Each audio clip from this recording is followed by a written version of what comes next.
Hi, my name's Carrie and this is Pedro, my red-eyed tree climbing frog friend. We're from a charity called Sussex Green Living. We do lots of work in schools, children's groups.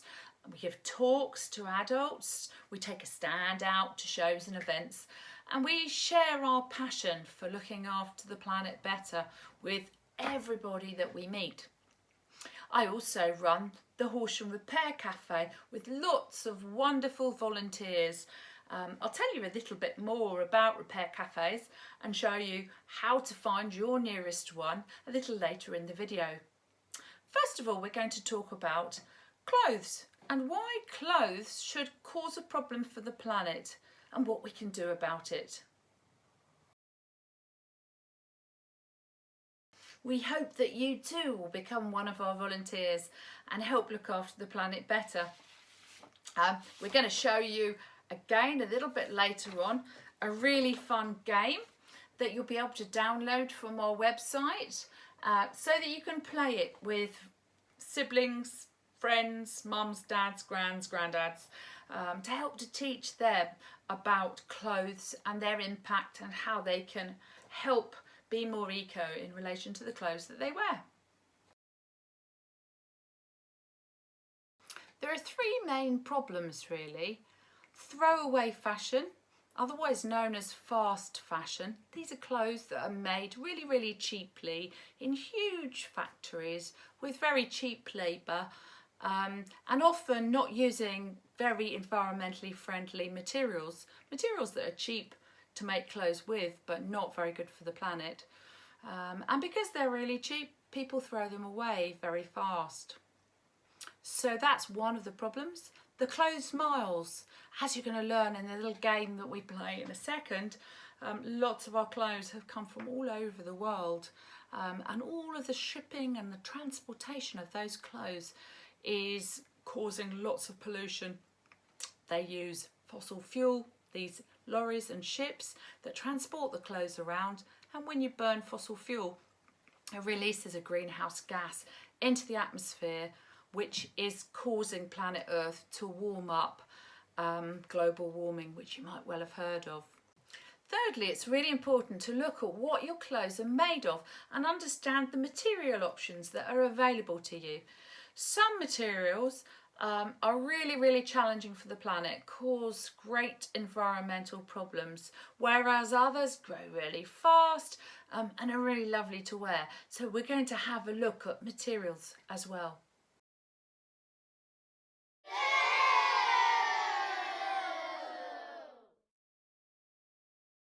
Do you know what this photo is of?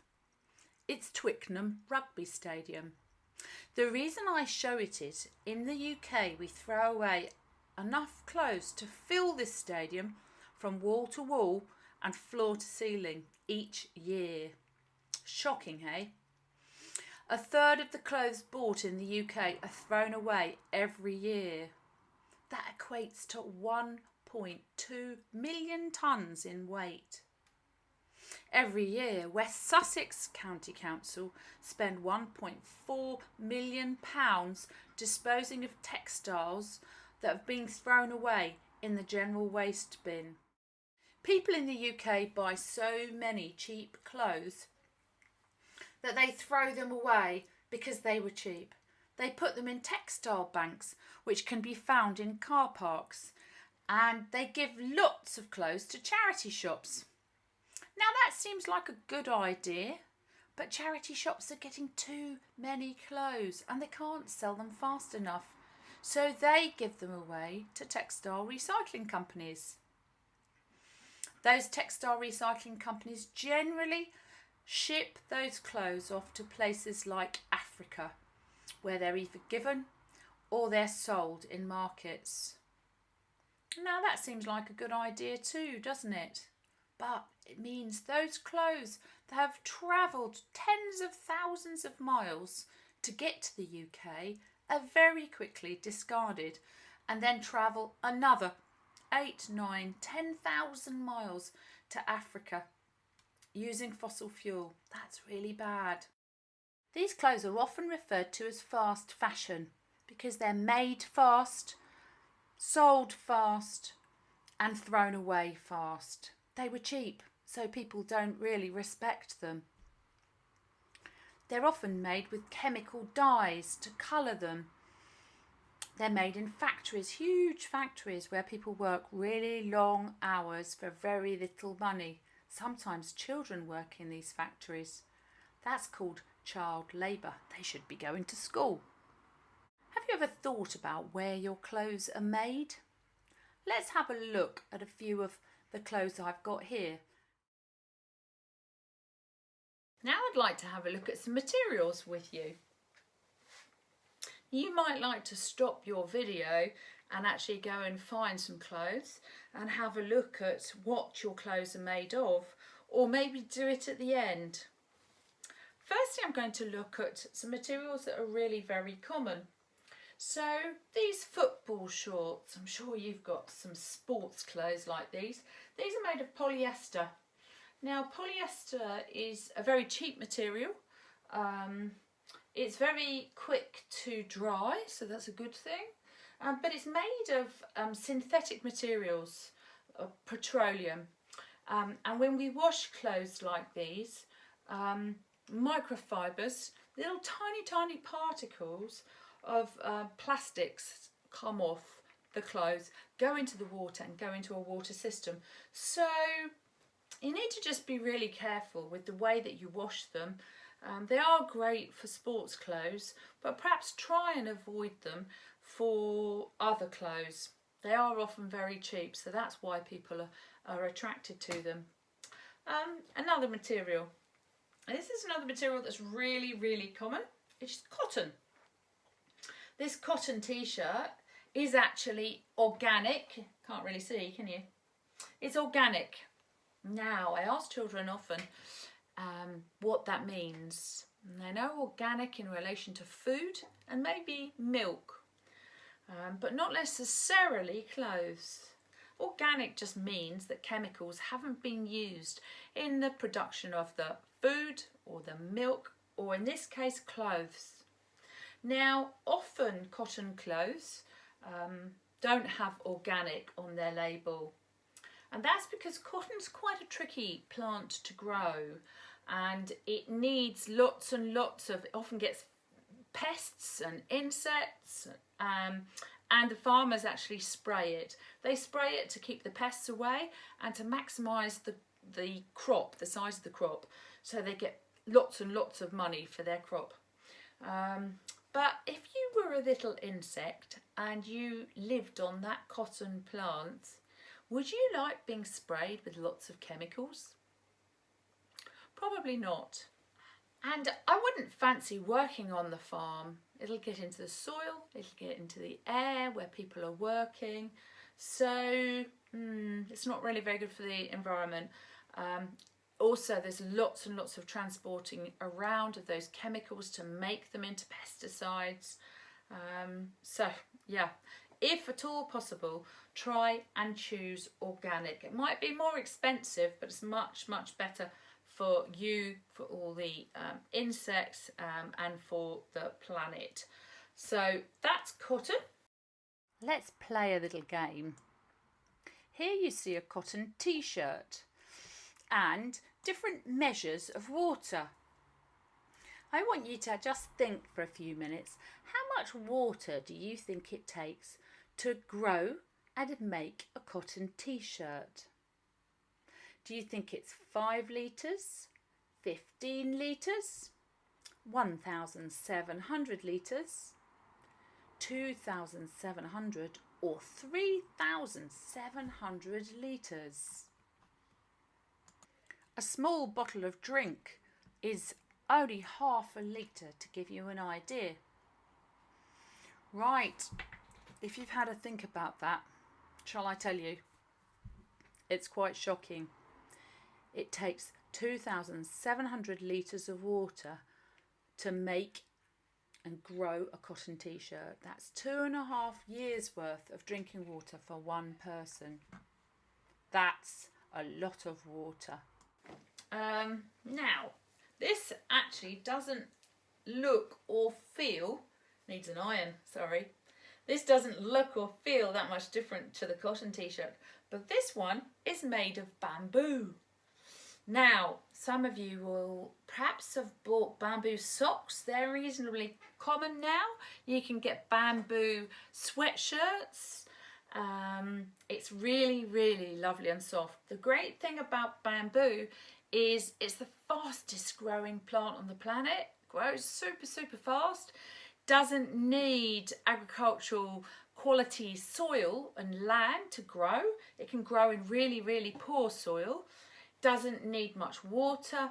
Doesn't need any chemicals. So it's a great plant. And really, really lovely to wear. So look out for bamboo. Now I want to look at hemp. So hemp's a little bit coarser than the bamboo and the cotton, but it's a brilliant plant and it's a brilliant material. We used to grow a lot of hemp in the UK in the First World War, and the government actually paid farmers to actually grow lots of it, and it was used for the sails on sailing ships, and they got fined if they didn't actually grow it. I don't know that we grow very much of it now in the UK for one reason or another, but it is a plant that grows very, very fast. Doesn't need much water, certainly doesn't need any chemicals, and again it's quite fast growing, so a very, very good option from the planet's point of view. What else have I got down here? Oh, this is an interesting one. This dress, you might not like the look of some of these clothes, by the way, but we're really just focusing on what they're actually made of. So this is the little dress. This dress is made out of eucalyptus. So many of you will associate eucalyptus with koalas. So those beautiful trees that have got quite sort of white leaves, silvery leaves and silvery bark. Yeah, believe it or not, this is made out of the eucalyptus, from the eucalyptus tree. Again, grows really fast. Doesn't need chemicals, doesn't need lots and lots of water. So a good option from an environmental point of view. Another. This t-shirt is made out of recycled cotton and recycled bamboo. So the company that has made this t-shirt are trying to be really, really responsible. Rather than using new materials, new resources, they're trying to reuse clothes that people don't want any longer. So yeah, if you get the opportunity to buy clothes that are made out of recycled materials, that's really, really good. And that's helping to support companies that are doing their best to be ethical and look after the planet. Now, another materials, and again, you might not like the colour, but I show you this for a couple of reasons, really. It's made out of wool. I was looking at trying to find an item of clothing that had the least number of clothes miles, the least number of miles from being grown and made to me buying it. And this was actually, this wool came from some sheep down the road, and it was knitted into a little sort of waistcoat. So it's only actually travelled about 5 miles. So that's partly the reason I show it. And also, there's a lot of sheep in our country, and many farmers now actually have to throw away their fleeces because people don't buy as many woolen clothes as they used to. So there's not enough money in the market, the fleece market, and so very often when the sheep are shorn, their fleeces are put on the muck heap and rotted down and composted down to produce new soil, which is fine. But instead, hey, couldn't we try and actually make and buy clothes that have actually been produced just down the road? So that's why I showed you that. I have lots of clothes, lots of upcycled clothes. So this mannequin shows, I'm going to show you a photograph actually. This is a jacket made out of neckties. So it's brilliant reuse of stunning material. This little waistcoat's also made out of, don't know how well you can see, out of neckties, got a Mickey Mouse tie on the back. Quite tricky to make, but beautiful, beautiful material. And not many guys now wear neckties any longer. So this is a great way to use really beautiful material. So, yep, need to learn how to sew. Oh, I have to show you this. This is really unusual. So this is a little it can be swimwear, leisure wear. It's a little top. Now, and that's my label. Get that out of the way. It's really, really beautiful. And this is a company called Ruby Moon, who are based in Brighton. And they work with very poor people in places like Africa. And poor people in those countries are actually incentivized to sweep their beaches, to clear their beaches of broken fishing nets that get washed up onto the beach. They collect them. Those fishing nets, broken fishing nets, are collected, taken off to factory and recycled and made into new fibres and new materials. So these are made out of recycled fishing nets. So Ruby Moon have lots of lovely leisure wear, swimwear made out of recycled fishing nets. Couple of other things to show you. Again, not too sure how well you can see. Sorry, the lighting here is not very good. These are some shorts which actually had a hole in the knee. But what we've done is we've got a bit creative and we've patched it. I mean, you might not mind if you're slopping around at home having a hole in your the knee of your trousers, or knee of your shorts, but that looks quite nice as well. Another thing to show you. Now, you probably do this, lots of you. These were little tracksuit bottoms for my son many years ago. Yeah, they got worn through at the knee really, really, really badly. So we cut them off and made them into little shorts. So I do that with lots of my trousers because they're usually, by the time they get holey at the knees, they're my favourite trousers. So we make them into shorts. So many things I could show you. This is needed to try and get creative with the materials we've got around us, like I was suggesting with the ties. This is just a scrap of material. It's a necktie and we made it into a little handbag. So how cute is that? So it's a matter of looking at the materials you've got around you and thinking, okay, I don't need that any longer, or I've outgrown it, but what could I make it into? Could I adapt it? Could I let those trousers down? Could I let them out? And learn the skills at a repair cafe. So, have you ever thought about where in the world your clothes are made? Most people haven't, to be honest. But if you, after or pause the video or at the end, have a look at some of the clothes in your drawers and your cupboards, you'll be really, really shocked. The vast majority of clothes are made in China, Bangladesh, India, and yeah, those are probably the biggest producers of clothes that we might see in the UK. How do you find out where your clothes have been made? Well, usually on an item of clothing, this is a patched t-shirt, had a big hole in it, you have a label in the neck of your t-shirt or your jumper or your dress, and you'll have some labels down beside your hip, lower down. So they will actually say what the clothes are made of, might give details about fair wear, which is a bit like fair trade. Many of you might have learnt about fair trade. So fair wear are companies that are trying to be really responsible about the people they employ, and they give them really good working conditions, fair salary and so on. So very like fair trade. But where do you find out about the clothes where it was made. So this sweatshirt has got a label in the neck which says it's actually made in Indonesia. Now, do you know how many miles away that is? So Indonesia is about the same distance as China.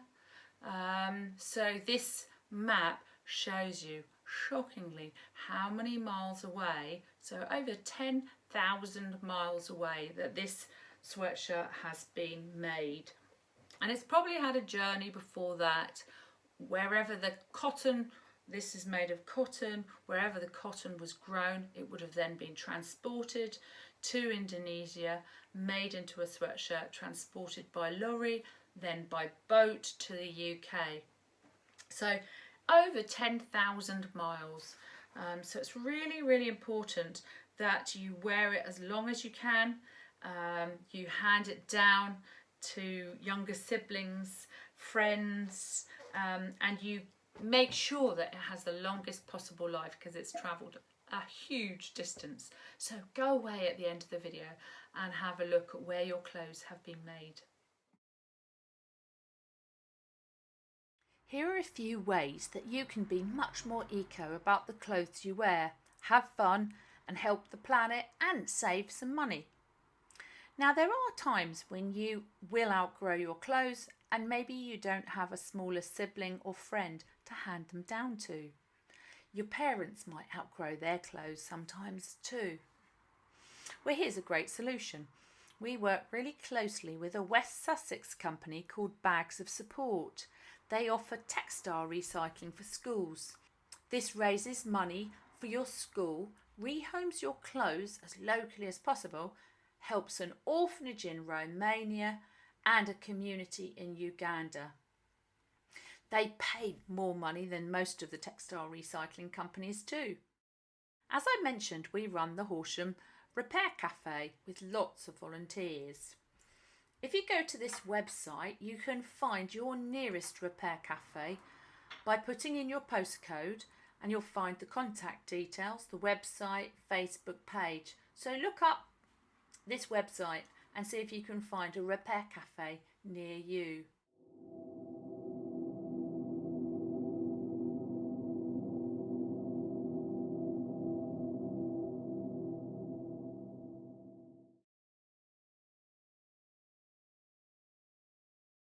Humans are ingenious.